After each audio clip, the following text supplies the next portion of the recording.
Good afternoon, good evening, good morning, depending on where you're logging in. We're very grateful to have you participate in our webinar on cognitive compliance and the role of artificial intelligence. And joining us today is Michael Rasmussen. In a moment, I'll provide kind of an introduction to Michael. But in the meantime, just in terms of our planned format for the webinar, my name is Brenda Boltwood. I'll be moderating and asking Michael questions. I'll also be actively viewing the chat window to look at questions that may be coming from you, and I'll try to intersperse those into the planned questions for the webinar itself. We'll be following up with a recording as well as a transcript and perhaps some other materials that are relevant based on the materials discussed. Please chat your questions and comments, and we'll try to make that part of our discussion today. We also wanted to thank some people for submitting questions earlier. We have incorporated your questions. Without further ado, I wanted to say good morning, Michael. We're pleased that you could join us here. Most of you need no introduction to Michael Rasmussen. He's an internationally recognized GRC governance, risk, and compliance pundit. With 27 plus years of experience, he helps organizations improve their GRC processes and choose technologies that are effective, efficient, and agile. He's a sought-after keynote speaker, author, and advisor to a number of companies and organizations. And, and for many people is the guy who coined the term GRC and considered maybe the father of GRC. While he helped to define that market when he was previously at Forrester Research as a vice president. There at Forrester, he led the risk and compliance consulting practice at its professional services arm and has specific experience with compliance and risk as it's practiced within many organizations, banks, non-banks, energy, and pharma. Michael's educational experience, he's both a lawyer and has a Master of Science in Business. He's currently pursuing a Master of Arts in the Church History at Trinity Evangelical Divinity School. He's a GRC professional, GRCP, and a certified compliance and ethics professional, as well as a certified information security, system security professional, CISSP, and also OSEG has recognized Michael as an OSEG fellow for his contributions in the advancement of GRC practices around the world. So Michael, wow, thank you. We appreciate you being here. I'm Brenda Boltwood. I work as the Chief Revenue Officer for 4crisk.ai.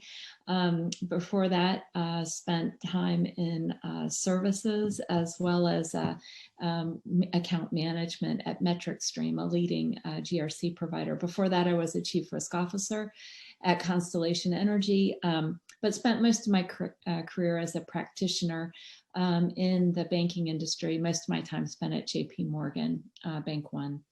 Without further ado, again, we're watching the chat window and look forward to any questions you may have. But to get started, Michael, many of us have read about, large bank investments in risk and compliance. And one large New York-based bank, Global, published in their 2019 annual report that 15%, or over 30,000 of their employees, are in compliance and risk positions.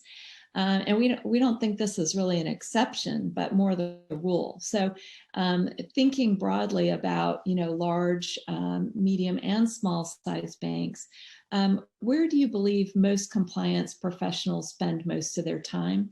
And how can the adoption of advanced technologies like AI play a role in maintaining their agility, efficiency, and effectiveness as an organization?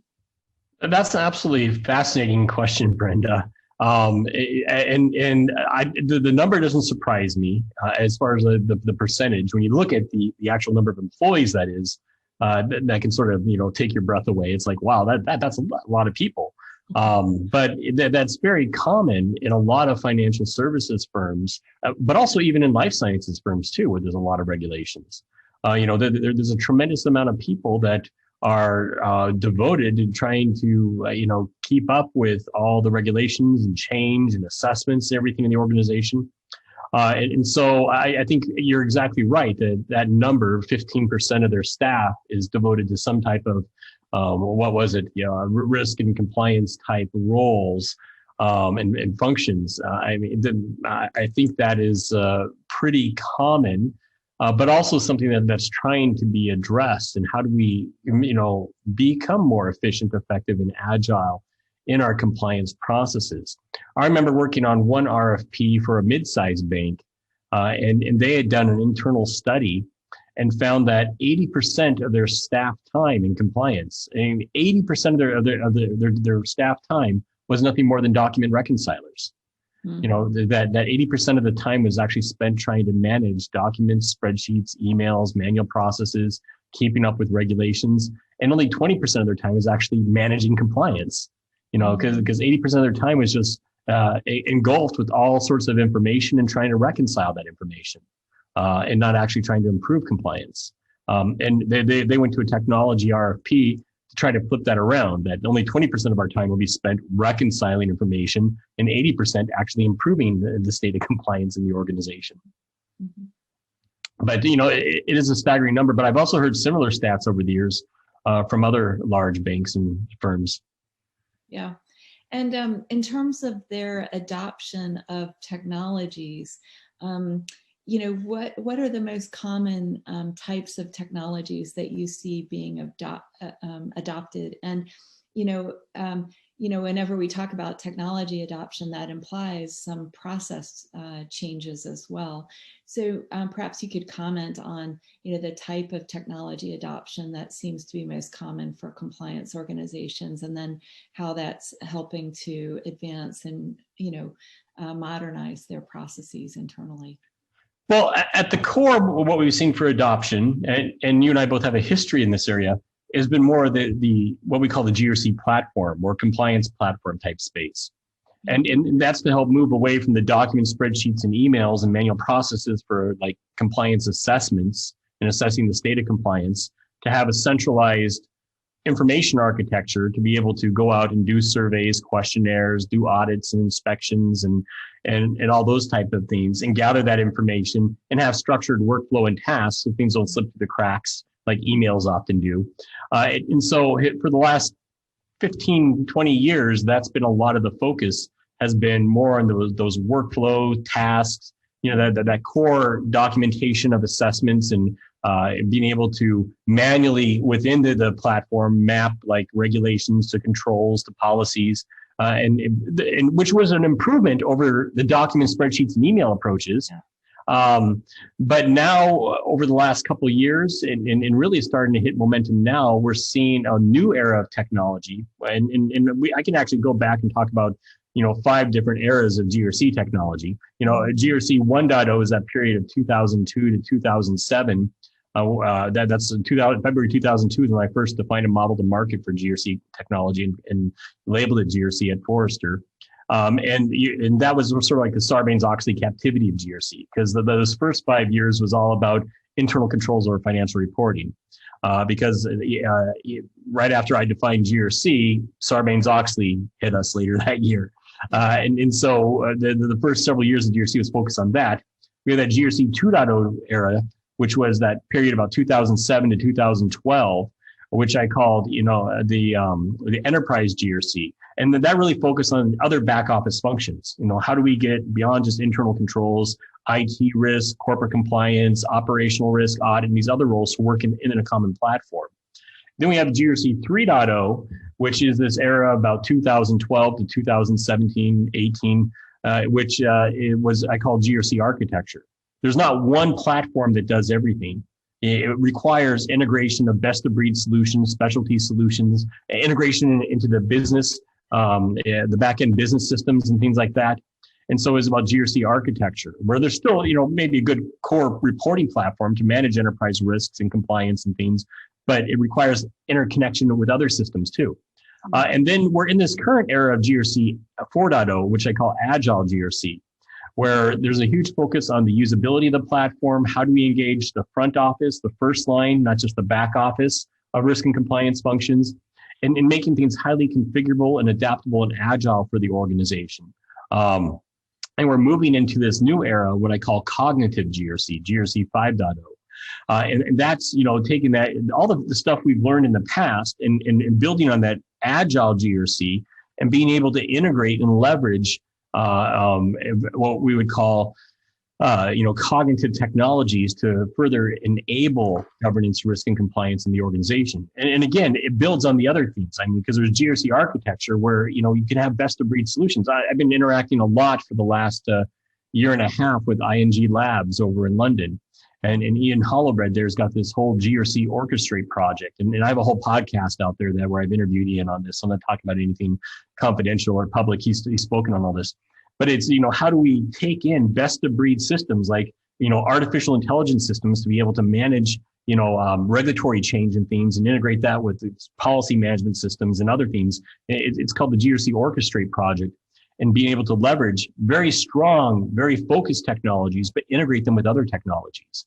And to me, that's a ultimate, focus on what I call the future of cognitive GRC and being able to take strong core technologies and bring them together to provide greater value in efficiency, effectiveness, and agility. And cognitive GRC is that whole role of natural language processing. And we were just talking before this call on natural language models and things, and being able to use machine learning and robotic process automation and bring all these elements to further enable governance, risk, and compliance. And the biggest use case in this area of artificial intelligence to me is in this role of corporate compliance and ethics and dealing with regulatory change. I mean, global financial services firms are dealing with 200 regulatory change events every business day coming from approximately 1,000 regulators around the world. That's a lot. And you've got to keep up with all that. And not only that, when you start leveraging artificial intelligence, and part of our problem, and I might be answering other questions you have and going down rabbit trails, but we were talking about this before our call too, but part of the problem we've had with this whole cognitive and artificial intelligence is over the last 5 years, everybody's used that term. And so now it's somewhat met with skepticism by some buyers out there, because it's like, okay, well, what do you mean by that? Because everybody sort of says they have artificial intelligence. They put some type of logic, like a rule in a workflow. They call it artificial intelligence. Mm-hmm. And so what I want to say is there's actual value, particularly on the compliance and regulatory change side, to these deep learning, machine learning, natural language processing type capabilities out there. If you look at the FCA rulebook from the Financial Conduct Authority in the United Kingdom, you print it off and it comes to a stack of paper 6 feet tall. Yeah. Now, it would take me more than a year to read a stack of paper 6 feet tall, particularly if it's regulations. And so a machine can read that in seconds, maybe microseconds. But a machine can go through all that and read that at a rate that it takes me over a year to read. So machines are extremely faster. But what's also interesting is they're much more accurate. I was talking to a chief ethics and compliance officer at a life sciences firm in the United Kingdom. And for natural language processing and in the life sciences firm, he said that they in their internal studies and reading regulations in life sciences, that natural language processing is not only a gazillion times faster, but it's 30% more accurate. Mm-hmm. I mean, if you give me that stack of paper 6 feet tall of regulations to read, my mind's going to wander. I'm going to think, what am I having for dinner tonight? Oh, the sky's blue. I wish I was outside riding my bike. My mind is going to be wandering. A machine's mind doesn't wander. It stays on task. Humans have a level of intuition and intelligence and things that I don't think we quite get all the time with artificial intelligence. But humans also get very distracted. There's some bright, shiny object, and all of a sudden, I just missed whatever I just read on that page. Right. And machines don't get distracted like that. They stay on task, and therefore, some of the things I've read and interacted with, that there's findings that machine like natural language processing is 30% more accurate, as well as a gazillion times faster. Right, right. Yeah, so you've described, an interesting evolution where, in the beginning, compliance was really focused on that complete data repository, right? The ability to compare documents, the workflow, the task management, and maybe even the mapping and relationship finding, between related themes. And now, kind of introducing the cognitive GRC component, cognitive technologies, helping compliance become faster and more accurate, and in that becoming agile, right? And so what you've described is a powerful set of technologies that are helping compliance professionals not only do research, like rather than having to go out and find things, maybe having things brought to them, but also doing that constant horizon scanning, right? So not only ingesting the 6 million pages from the FCA or however many, but also all the changes that are on top of that, not just from the Bank of England, but from other regulators around the world, across IT, regulatory compliance, AML compliance, and others. So all that's heartening, and kind of finally finding a place for artificial intelligence that is more tangible, and providing real benefits through protocols like machine learning, natural language processing, which we've all heard about, RPA, which we've heard about, but now these natural language models, which are hard at work, really being able to do comparisons, right? So what rules from the FCA are just exactly overlapping the rules from the OCC or the Federal Reserve Bank or the Hong Kong Monetary Authority, depending on the bank's jurisdiction. Good. So a lot of changes happened, even as we this week mark an official 1 year of being, many of us being quarantined for COVID, many companies sending their employees home, finding the new normal, working from home, adopting new technologies from home. But what do you believe are the major problems facing compliance managers in this new normal of COVID-19, and things that might not necessarily be going away, right? Even if we are vaccinated and get back into an office. Well, even if we're vaccinated, I mean, there's going to be a large work from home contingent. I mean, that's not going away in the least bit. And so we need to address, how do we support a remote distributed workforce? And so in areas like that, I see a lot of, areas of like policy management and how do we engage on policies and create a single portal for policies to engage employees on policies. But then that ties into regulatory change and keeping those policies current as regulations change and things to address the dynamic environment. My mind's wandering right now as far as going down so many rabbit trails. One of the things that we really need to focus on, coming out of COVID-19, and one of my largest interactions is on this whole idea of resiliency.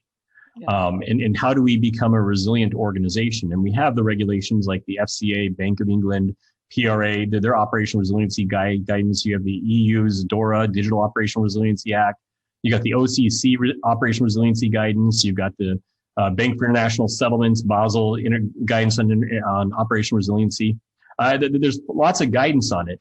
And I think I looked at some of the different definitions. And I personally am a fan of the FCA's definition because I think it's the most proactive. It's the shortest definition, but it's also the most proactive. And actually even looking at the idea of preventing issues, not just responding and reacting to issues. I do like the OCC's guidance from the US because it discusses operational resiliency is an outcome of effective operational risk management. If this isn't just business continuity 2.0, this is a new evolution of operational risk that embraces and consumes business continuity in my mind. 2 or 3 years down the road, I don't think we have business continuity programs anymore. We have operational risk and resiliency programs. Yeah. And business continuity gets consumed by operational risk, which it should have happened 15 years ago. Right. But I think one of the where I'm going with that is there's a lot of focus on resiliency, but I haven't developed a graphic for this yet, and I'm going to blog on it next week. But I think that there's a yin and yang here. When you look at the yin yang symbol, and you got that black and white aspect, I mean, there's the resiliency aspect, but the flip side of that that ties into that is the agility aspect. Right. You know, because to be a resilient organization also means we have to be an agile organization. And I think that we focus on the resiliency being some of the negative, you know, responding to issues when the bad things happen like COVID-19 and being resilient through that. But the other aspect, which I really like from the FCA's definition, is this whole idea of, well, it doesn't say it in there, but I read it into there when I read the definition. It's agility. It's not just resiliency. It's agile to be able to navigate and even maybe even avoid events and disasters. And so we need to be an agile organization. And I think cognitive technologies, artificial intelligence technologies, not only help us become more resilient, but they also help us become an agile organization to understand our environment and be quicker to react than our competitors and to address developing situations so they have minimal or potentially even no impact on the organization. Right, right. No, I think, Michael, that's you know, fascinating because, you know, this, whatever definition of resiliency, whether it's from the FCA or the OCC, you know, what Basel's put out, you know, it does, you know, build on operational risk. And for many organizations, you know, there has been kind of a greater operational alignment between operational risk and compliance, regulatory compliance management, and kind of the same type of rigorous processes supported by technology, but the proactive identification, right, of where are the weaknesses, how large is this risk, right? And it could be very important for helping organizations resolve, you know, a lot of their compliance risks as well, that many of them due to the fact that there wasn't enough technology supporting the processes. We relied too heavily on key individuals and manual processes. But with that, I wanted to step back because we're getting some interesting questions on the chat. One is about, you know, we have had a biased discussion towards large banks. And if we step back and look at the SMB side, or even just, you know, medium or the smaller of the large banks, you know, how is artificial intelligence or cognitive GRC playing a role there? And not just in banking, but we have people from other industries, you know, it might be healthcare, energy. So are you also seeing the impact of these GRC changes in other industries as well? Most definitely. We mentioned the big bank stats early on, and I mentioned, you know, around the world, there's 1,000 regulators and roughly 200 regulatory change events every business day. Obviously, the larger, more distributed your organization is, the more jurisdictions you have to respond to. But even, you know, when you're dealing with the small to mid-sized organizations, like when I mentioned that small to mid-sized bank in the Midwest, that was 80% of their compliance staff was nothing more than document reconcilers. You know, that wasn't a large global bank. You know, that was a bank in one state. I think that they only have operations in one state. You know, that 80% of their compliance staff is just consumed with trying to manage documents, spreadsheets, emails, documents. Right. I did mention the stats from life sciences, where I talked about that UK life sciences company leveraging natural language processing for regulatory change, and they found it 30% more accurate because in reading in regulations. And so there's definitely a lot of cross industries as well as applicability to organizations of all sizes. You know, the smaller the organization, people wear multiple hats. And they have to spread their time across these different roles and functions. And they need technology to enable that. Maybe, you know, that small bank or that credit union doesn't have to deal with 300 regulators around the world like, you know, a global bank does, you know, but their staff is smaller. And so when you look at a percentage of time and resources and things, they're still consumed with just trying to manage, you know, the regulations and change in their own business and keeping up where these cognitive technologies can really enable them as well. Yeah, good. So it's kind of it's related, but it's just compounding kind of the data issues you've been talking about. But there is a question kind of about how cognitive GRC is dealing with, you know, frameworks like COSO, COBIT, Basel, and others.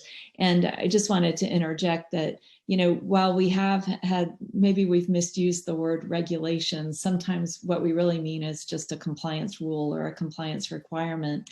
And those can stem from regulations, as we've been talking about, from legislation. And a lot of legislation leads to regulation, but not always, especially in the data privacy space, right? We're dealing with legislations kind of straight on. And then we have industry standards that are, whether it's, again, data privacy and data security requirements from NIST and COBIT and ITIL and others, but also control management standards. So when we talk about a compliance rule, whether it's an SMB business or a large bank, they're often building their compliance requirements and their policies on an amalgamation, right? Not only of the regs, but also the legislation and the industry standards, as well as internal standards that they may want to adhere to. So can you talk a little bit about how you see, because it's the amount of data, as we think about this, it's just multiplying, but it's the reality of compliance. Right? Well, you've got regulatory libraries out there with, the thousands of different types of regulators and different industries and things around the world. And in that context, you've got legislation, which might lead to regulation, or legislation sort of directly regulates organizations without the regulator as well, as you referenced. But so you've got laws and legislation, you've got regulation, but from there you even have like enforcement actions. The law itself or the regulation might not have changed, but how the enforcement agency, whether it's a regulator or the Department of Justice or somebody, how they enforce that might evolve over time. You take something like the U.S. Foreign Corrupt Practices Act, FCPA, and that was passed in 1977. And for the first several decades of it, first off, there's two sections to FCPA. There's the "you shall not bribe" section, and there's the books and records internal control section. For the first several decades of enforcement, the whole book and records in the internal control section wasn't even referenced. Right. They just focus on "you should not bribe," that section. And so it wasn't up until I think like the Nature Sunshine case about 15 years ago, that you started to see the Department of Justice and the SEC citing the books and records internal control section that was been in the law ever since 1977, but they just weren't focusing on it. And then it used to be the financial services firms didn't really care about FCPA because the DOJ and SEC, they were going after the life sciences companies and the oil companies and mining and things, and they're going after those. And then all of a sudden they started doing enforcement actions against financial services. The law itself didn't change, enforcement changed. Then 5 years ago, you had like Smith & Wesson and Avon and those cases. And that the whole trend in enforcement there was, we don't care if you're a large company or a small to mid-sized company, we're going after you if you have bribery and corruption happening. Yeah. And so you not only have to pay attention to the legislation and pay attention to the actual regulation and written laws, but also you have to pay attention to the enforcement because that evolves and changes. And guidance speeches and regulator guidance and like the Department of Justice evaluation of compliance programs. But then you have standards out there like ISO standards, COBIT, COSO. You have all those type of standards that are considered best practice. And are we keeping up with the Joneses from that angle and keeping up with our peers and things? And you have to keep up with those. But then you have even things like contractual obligations. Something like PCI DSS, the Payment Card Industry Data Security Standard. A lot of people refer to that as a regulation. It's not a regulation, it's a contractual obligation. Mm-hmm. If you want to accept Visa, MasterCard, American Express, it's part of your contractual obligation to comply with the PCI DSS standard. It's not any type of regulatory body. It's a contractual obligation. And so even contracts can come into this. Right. Yeah. So, we've described a fairly complicated environment. And Michael, you were talking about the evolution of the technology to help compliance professionals. And you mentioned, that GRC 4.0 Agile GRC, and one of its key focus areas was, beginning to help support the first line of defense, right? What we talk about in the banking world is, the people responsible for revenues, if you will, right? And maintaining business processes. But what would you say about the first line of defense today and their need for compliance advice from the second line or from machines? And how could this be improved to help make bank compliance or, corporate compliance a company superpower, right? Yeah. Um, I think there's a lot to be explored in that area. First off, we need to define what do we mean by the first line. When I look at the Institute of Internal Auditors 3 lines model, formerly 3 lines of defense, now 3 lines as they've evolved it, I think one of the issues I have with it, and I think it's a good model, conceptually I like it, but the one issue that I wish was more clear is, to me, the first line, the way they define it really is about operational management. But to me, that first line extends all the way down to the frontline employee. I mean, the coal miner in the coal mine, the teller at the bank, the doctor and nurse at the hospital, the insurance agent out there in the field, they're making risk and compliance decisions every day. And they need contextually relevant information in the context of the processes and their actions and transactions. And that's where some of these cognitive technologies can come in and see, we see that based on behavior and robotic process automation, things like that, is like we see something that might be a developing issue here. We need to push this policy out or this training or remind somebody. I'm seeing interactions on how do we leverage like geolocation information, like in mobile phones, so that if somebody lands in some country in another part of the world that might be known for bribery and corruption, their phone picks that up and says, hey, we see you just landed in such and such country. There's a greater risk of violating U.S. Foreign Corrupt Practices Act over here because of this type of situation. You need to review this policy and go through this training and things like that. I was in a meeting in London a year ago, right before lockdown, and one company was demoing something very similar to that to me, that it came up on their calendar. You're having a lunch meeting with Michael Rasmussen. Here's a reminder of the business lunch expense policy and things when you're taking other people out. How do we contextually understand the role of that individual out there, what that role is, what their activities, interactions are, and guide them and give them the information to do the right thing. Because when people step out of bounds, there are the malicious people that want to do bad things types. But a lot of times people are stepping out of bounds because A, it's too easy, or B, they don't even know they're stepping out of bounds. I didn't know. Yeah. And so we need good technology to engage the front lines that's monitoring, their calendars, their behavior and transaction and things like that at an acceptable level, of course, of monitoring, and be able to remind and keep people from stepping out of bounds. Right. So some real-time kind of flags, real-time notifications, right? But watching, what's happening in the expense reporting system or what's happening in the email conversations. Not all monitoring is bad. It can help, the first line make sure they're, managing the risk appropriately. So Michael, related to that, and especially as we talk about, kind of the compliance needs of that first line of defense, how would it be possible for, compliance professionals to increase their technology literacy? Say they have a background like yours, maybe they're, pretty fluent in business, they're a lawyer or a paralegal of some kind. What steps should they take to really become conversational and understand where technology and how it can, positively impact their business? I mean, I have my newsletter and blog where I try to educate the masses on that, particularly non-IT roles. I mean, I spent 7 years at Forrester as one of their top analysts, but I left Forrester. One of the primary reasons why I left was, I was interacting with corporate compliance, ethics, legal, these roles that aren't your traditional Gartner and Forrester subscribers. And so part of my job and role out there is to help be a bridge in that communication. And here's how technology enables other GRC functions and departments, not just IT security. And so, I mean, there's that, but just keeping up on good newsletters. I mean, there's lots of things happening in RegTech out there.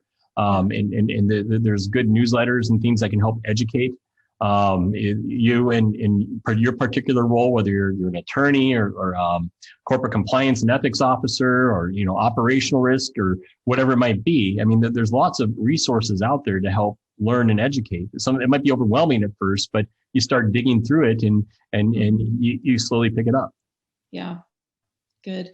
And in what areas, you talked a little bit about horizon scanning, but where are you seeing most of the adoption of kind of specifically, in terms of how GRC might be augmented by additional types of technology like horizon scanning, for example. Yeah. But what are some other examples of where you're seeing technology, help improve the lives and job functions of compliance professionals?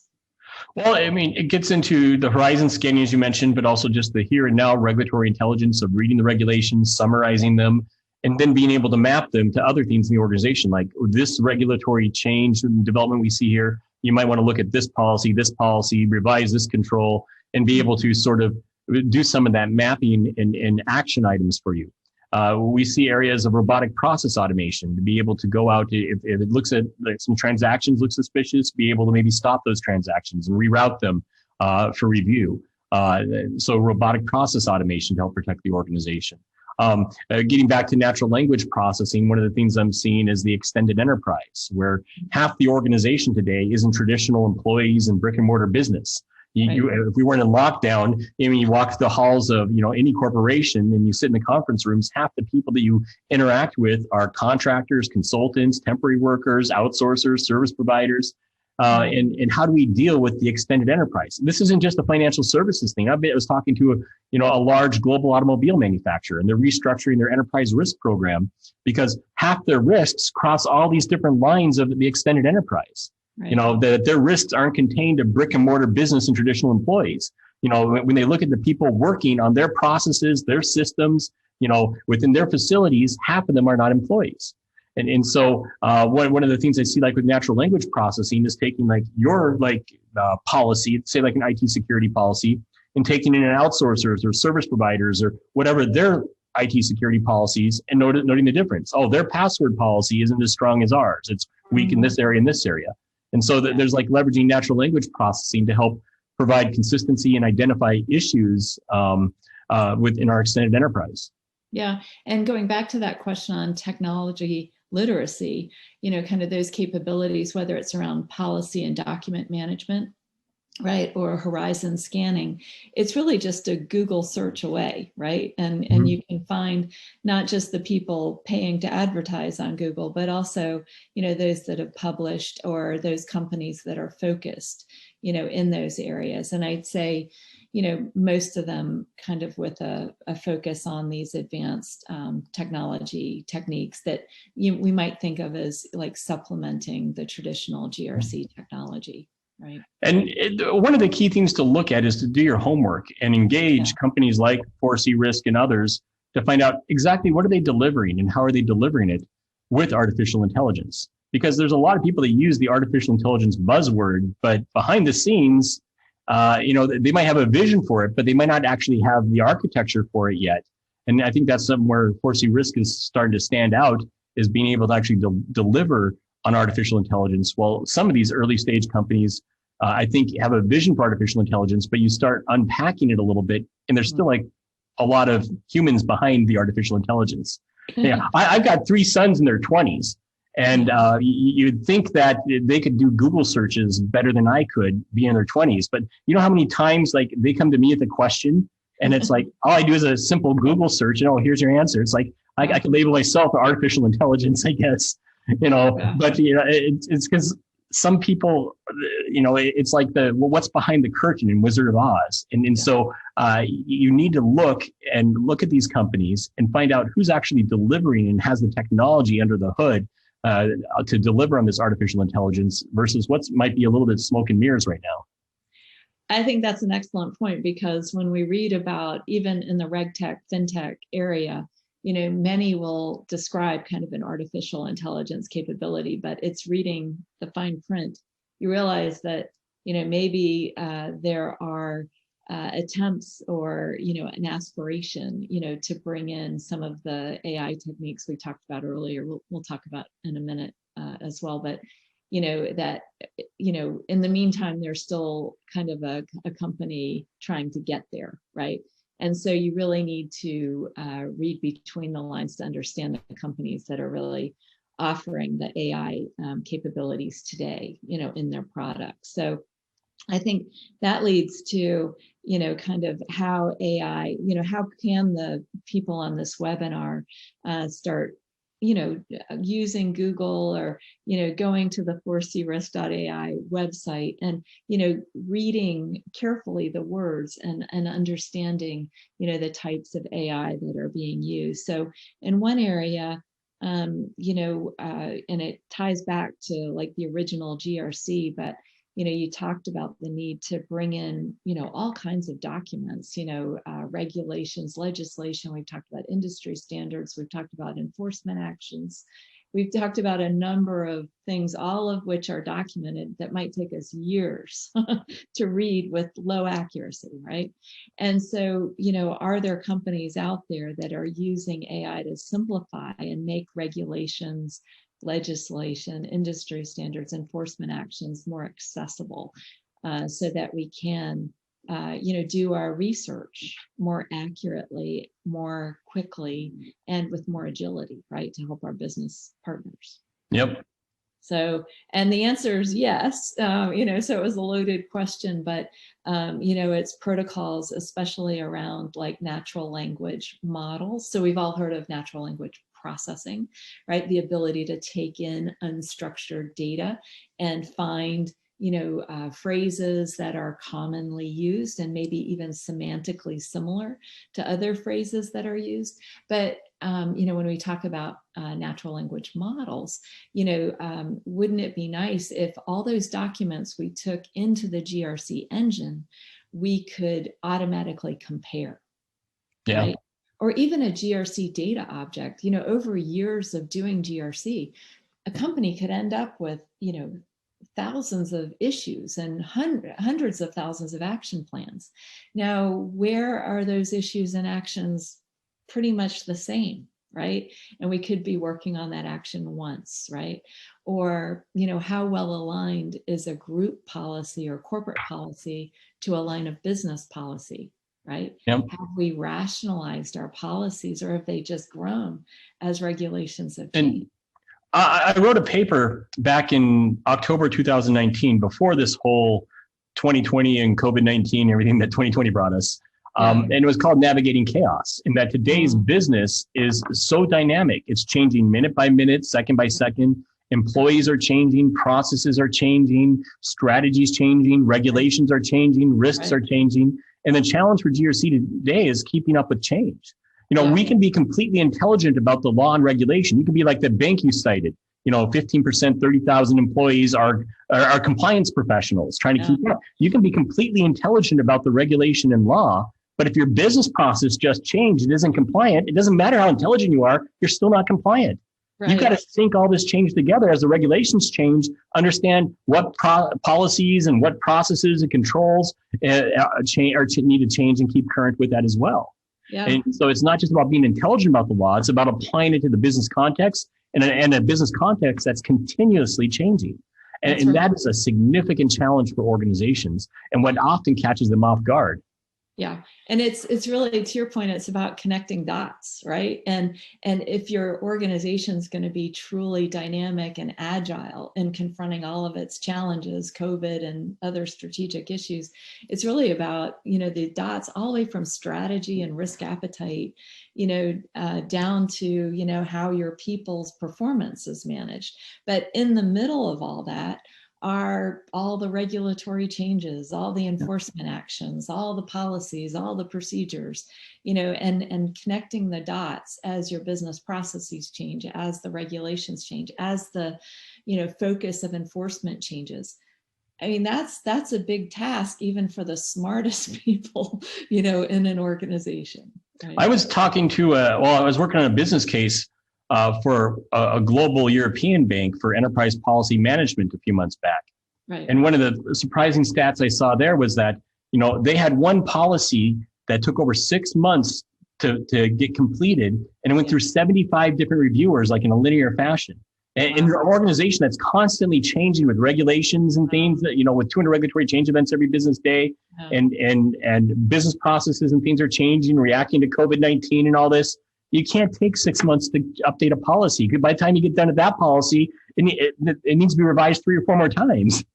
Right, right. And I don't want to give away the shop here, but imagine if, there were artificial intelligence techniques that would allow you to, bring these change events together and then automatically suggest policy statements in natural language, right, to modify existing statements Yep. that then go through approvals rather than, kind of a complete revision of a policy, right? But it will force us to change the way we compile policies, the review and approval process, and the use of, we think, artificial intelligence to actually continuously monitor this dynamic situation and then suggest the natural language changes that need to be made to your policies, procedures, and even the desk guidelines or, desk documents that your employees rely on to for training and to do their job well. Let me ask you a question here, Brenda, just to sort of spin this around. And I completely agree on the role of artificial intelligence. So I don't think we'd be on this call right now. Right. But let me play devil's advocate on one side, though, because the one issue that I think organizations need to address is some type of assurance structures that artificial intelligence is working properly. Because what happens if the artificial intelligence engine says, oh, we recommend this language for this policy?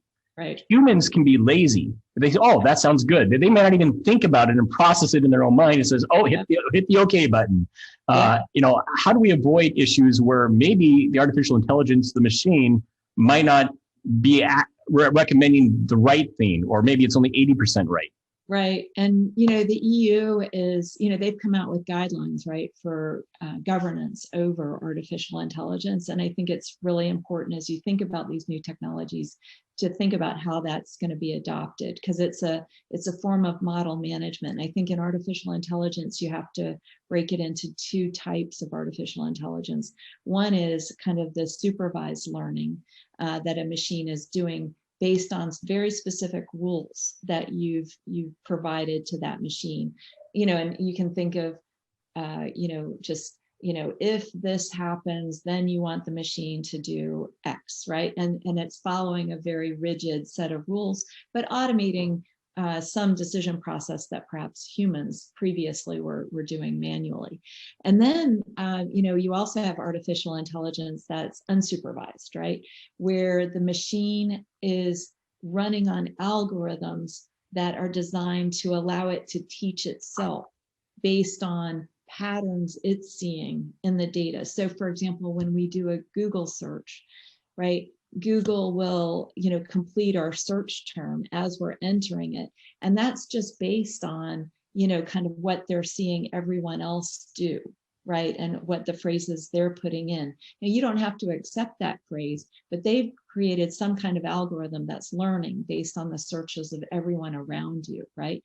And so when we think, it's a great point, and we've got to, I think these EU guidelines, and we can, as a follow-up to this webinar, we can reference those for people on the call that are, or webinar that are interested. But, you need to set up almost like your AI algorithm model review process, and then make sure we're doing the right thing for machines that are, completely supervised and those that are unsupervised in terms of the machine learning and, what the recommendations are.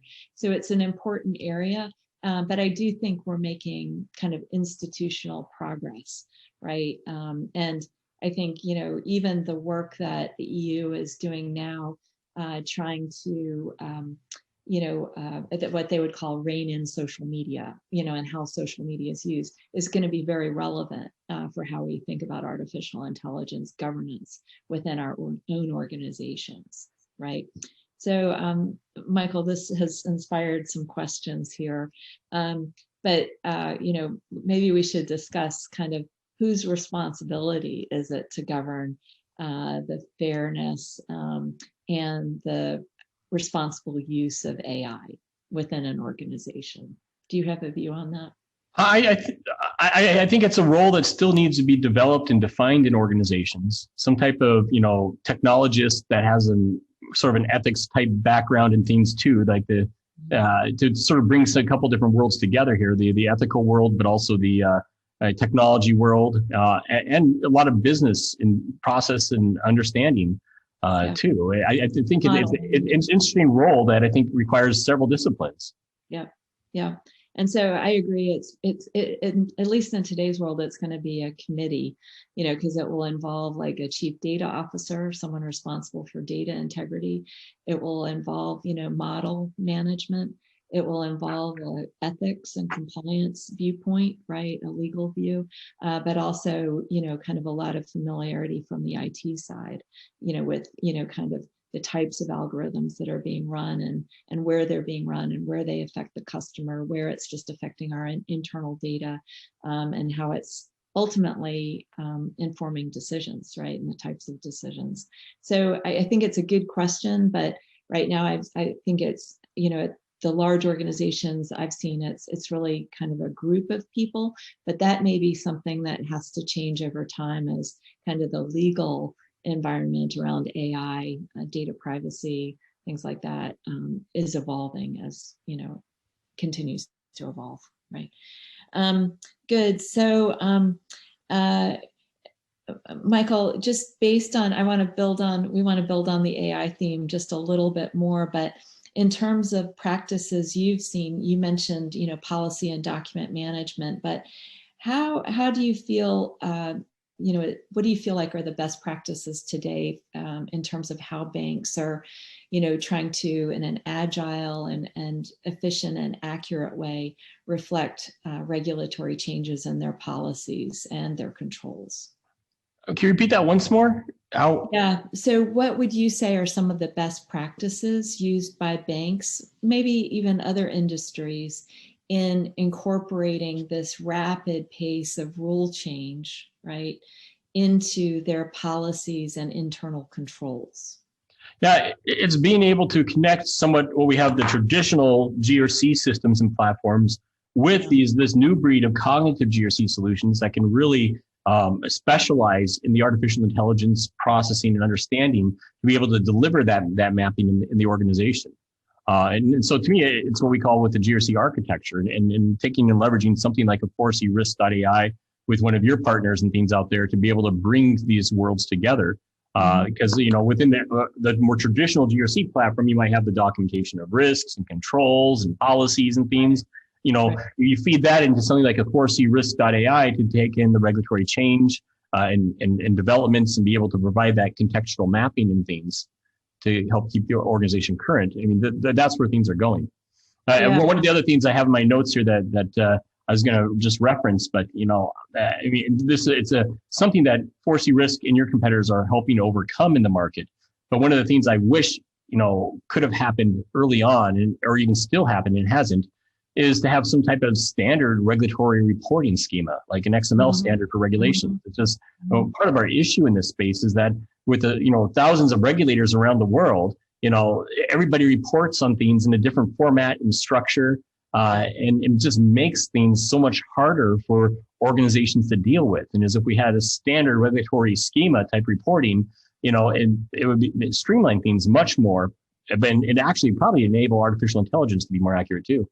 Exactly. And just think, with the ESG, and climate change risks, and their importance with organizations, as well as the COVID-19 and operational resiliency risks, kind of that standard taxonomy, if you will, right? And the ability to consistently report is very critical. And, it's speeding along so quickly. We hope regulators, we've got to probably work more closely with regulators to develop the XML and other types of data standards to allow that reporting.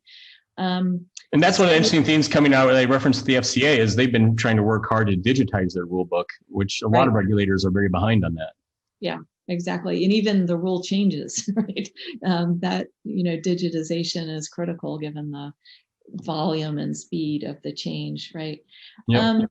So what are you, just one more question related to policies and controls, and what are some of the best practices you're seeing in, organizations, being able to confidently say to their boards of directors that their policies their processes, their controls conform to regulations. What are some of the best practices in providing that assurance? Strong documentation and accountability structures to show that things were followed. Reports that go through the amount of regulations and regulation changes and its impact on policies and controls. Reports that might even look at when the last time a policy or a control was reviewed or updated. And sort of, because everything should be on some type of cycle for review, or whether it's annually or semi-annually or whatever it might be. Those elements.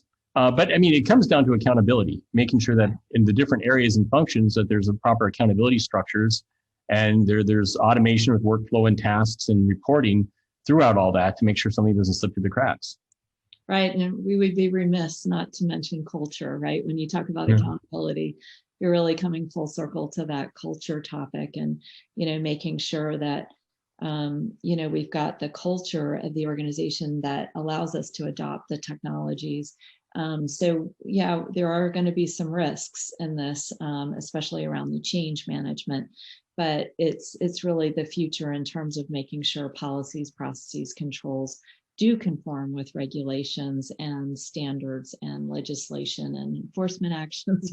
We could go on and on. So Michael, we just have 2 minutes left. And so I was wondering if you wanted to say a few words to wrap up, and then I'll do the same. But, as you do, again, we greatly appreciate you being on this webinar and providing your insight. So how would you like to summarize and say?